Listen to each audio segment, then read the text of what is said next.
Bharatiya Janata party का जो शीर्ष नेतृत्व है उनके दिमाग में भी ये था कि मोदी के नाम पे चुनाव लड़ा जाएगा और मोदी के नाम पे जीत जाएंगे। ऐसा नहीं होता है। आपको कैंडिडेट्स देने होते हैं। आपको ये कल्चर बंद करना पड़ेगा अपनी पार्टी में कि आप चुनाव से पहले आप समाजवादी पार्टी से, आपको पता है ये जो दल बदलू आए हैं भारतीय जनता पार्टी में, इनमें से कितने लोगों ने चुनाव जीते हैं और कितनों ने हारे हैं? जितने दल बदलू कैंडिडेट भारतीय जनता पार्टी ने लिए हैं, इसमें से 80% दल बदलू चुनाव हारे हैं। जो समाजवादी पार्टी से, कांग्रेस से, बसपा से जो टूट करके भाजपा में आए और भाजपा ने उनको टिकट दिया और अपने कैंडिडेट्स को टिकट नहीं दिया, उनमें से 80% चुनाव हार गए हैं इस बार। और दोष किसके ऊपर है? उत्तर प्रदेश की जनता, बंगाल की जनता, महाराष्ट्र की जनता। जनता को गाली दे करके आपको क्या लगता है बड़ा अच्छा काम कर रहे हैं? उत्तर प्रदेश की जनता से अब दोबारा कभी वोट नहीं चाहिए, विधानसभा नहीं लड़ना है वहां आपको। अब वहां लोकसभा, अगला लोकसभा 2029 में नहीं लड़ना है। आप अपने कार्यकर्ता को वैल्यू नहीं देंगे, आप अपने कार्यकर्ता की बात नहीं सुनेंगे, आप अपने कार्यकर्ता का ओपिनियन नहीं लेंगे। आप दिल्ली में बैठ करके अपने एयर कंडीशन कमरों में फैसले लेंगे, वो फैसले जो कि लॉजिक से, समझ से परे हो। और आपने खुद को इस बात में आत्ममुग्ध किया हुआ है क्योंकि मोदी के नाम पे वोट पड़ेगा तो चाहे जिसको दे दो, खंबे को टिकट दे देंगे, खंबा जीत जाएगा। ये एटीट्यूड कांग्रेस पार्टी को सूट करता है, भारतीय जनता पार्टी को सूट नहीं करता। भारतीय जनता पार्टी जमीन से बन करके उठी हुई एक पार्टी है, सामाजिक आवश्यकता की वजह से बनी हुई पार्टी है।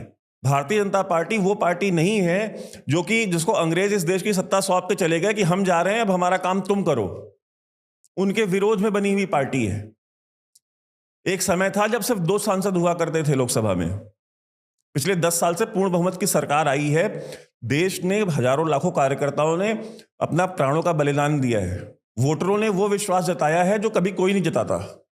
कांग्रेस पार्टी को पिछले 50 साल से यह सौभाग्य नसीब नहीं हुआ भारत में, जो इस देश के वोटर्स ने आपके ऊपर किया, और आप उस चीज में बह गए, कार्यकर्ताओं को इग्नोर करके। उन कार्यकर्ताओं को जो धूप में निकलकर आपके लिए लाठियां खाते हैं। कोई सांसद जाकर के लाठी नहीं खाता है। जब लाठी चार्ज होता है तो कोई सांसद जाके लाठी नहीं खाता है, कोई विधायक लाठी नहीं खाता है। लाठी खाता है कार्यकर्ता, पन्ना प्रमुख, बूथ प्रमुख। अगर आप उनकी बात नहीं सुनेंगे, जो लोकल लीडरशिप है उसकी बात नहीं सुनेंगे, तो ऐसे परिणाम आएंगे। जेपी नड्डा जैसे व्यक्ति जो राष्ट्रीय अध्यक्ष के रूप में बैठते हैं और कहते हैं कि भगवा का भारतीय जनता पार्टी से कोई लेना देना नहीं है। जनता पार्टी किसी को सब्सक्राइब नहीं करती है। भगवा does not mean Bharatiya Janata party. Bharatiya Janata party means सबका साथ, सबका विकास, सबका विश्वास, सबका प्रयास, और हम उसको लेकर के चले हुए हैं। भगवा does not stand for BJP, BJP does not stand for भगवा। भगवा और भाजपा का कोई लेना देना नहीं है। अगर भगवा और भाजपा का कोई लेना देना नहीं है तो फिर जनता को कुछ, आपने इतने सालों से पीछे लगा रखा है भगवा के। आप ही गलत फहमी है, वो वोटर भगवा का है, आपका वोटर नहीं है। वो भगवा जिनका झंडा है वो उनका वोटर है।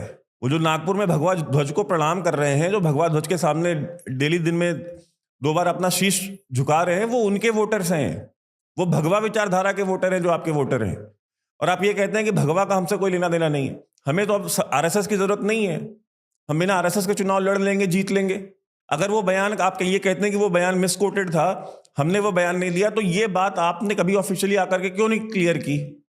आपने कभी क्यों नहीं आकर के प्रेस कॉन्फ्रेंस की और बोला कि ये हमको मिसकोट किया गया है? भारतीय जनता पार्टी का ट्विटर हैंडल है, फेसबुक पेज है, इंस्टाग्राम पेज है, वहां पे ही एक प्रेस रिलीज इशू कर देते कि हमारे राष्ट्रीय अध्यक्ष के बारे में ये जो फला खबर जो कोट की जा रही है अखबार में कि हमको संघ की जरूरत नहीं है, ये खबर गलत है, कर देते। वो भी आपने करने की जहमत नहीं उठाई। तो जब आप चुनाव के दौरान इस तरह के इंडिकेटर्स देंगे, इस तरह के दल बदलुओं को टिकट देंगे, अपने मनचाहे लोगों को टिकट देंगे, एक सामने आपके जो अलायंस है, देखिए 2019 के चुनाव में जो अलायंस था उत्तर प्रदेश में, वो कांग्रेस और सपा के अलायंस से कहीं ज्यादा मजबूत था। वो सपा और बसपा का अलायंस था। उसके विरुद्ध में आप 62 सीटें जीत गए, जो इससे कहीं ज्यादा फॉर्मिडेबल अलायंस था वो। लेकिन वो चुनाव जीत गए और ये हार गए।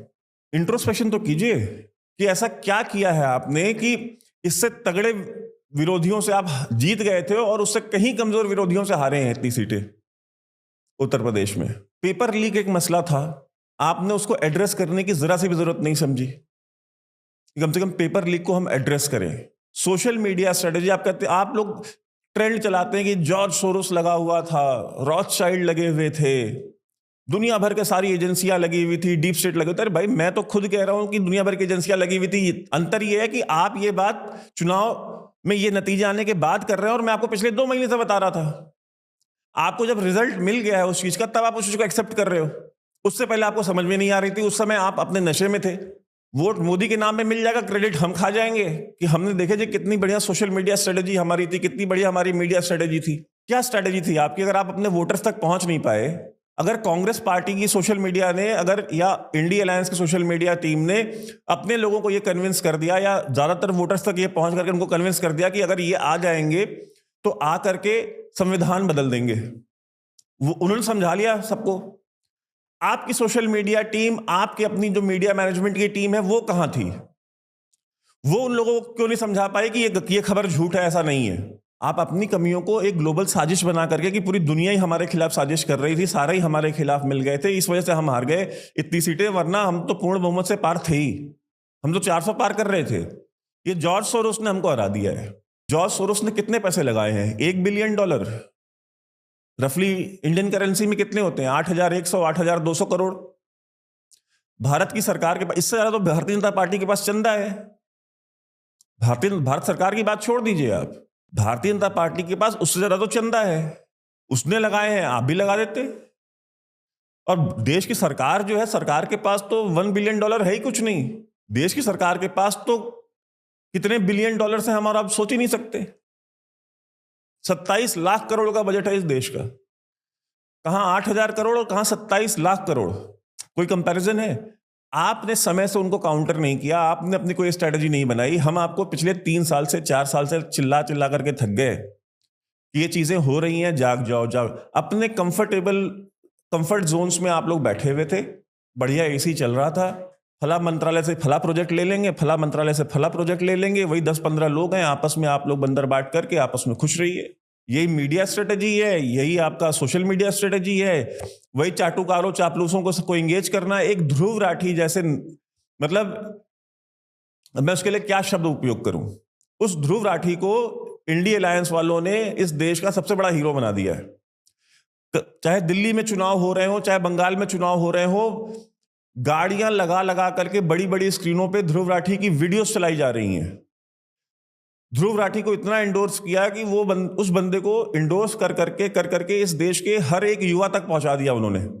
आप क्या कर रहे थे कि आपके लिए कोई जरा सा क्रिटिकल हो जाए, कोई जरा सा कह दे आपको ट्विटर के ऊपर या आपने किसी वीडियो में, आपकी अपनी विचारधारा का आदमी अगर आपसे ये कह दे कि यार आप देखो ये चीज ठीक नहीं कर रहे हो, इसको आप इस तरह से करोगे तो ये नुकसान होगा, आप इसको ऐसे मत करो।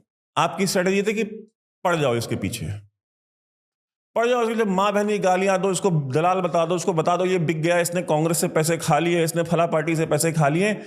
इसी काम में लगे हुए थे। बस गाली दो, कांग्रेस वाले हैं तो उनको भी दो, अपने हैं तो उनको भी दो, उनको भी दलाल बोलो, सामने वाले को भी दलाल बोलो। क्रिटिसिज्म नहीं सुनना, कोई कमी नहीं सुननी, जो चल रहा है सब बढ़िया चल रहा है, एकदम फर्स्ट क्लास 5 स्टार। तो 5 स्टार का नतीजा आज लगा है मछली बाजार दिल्ली में।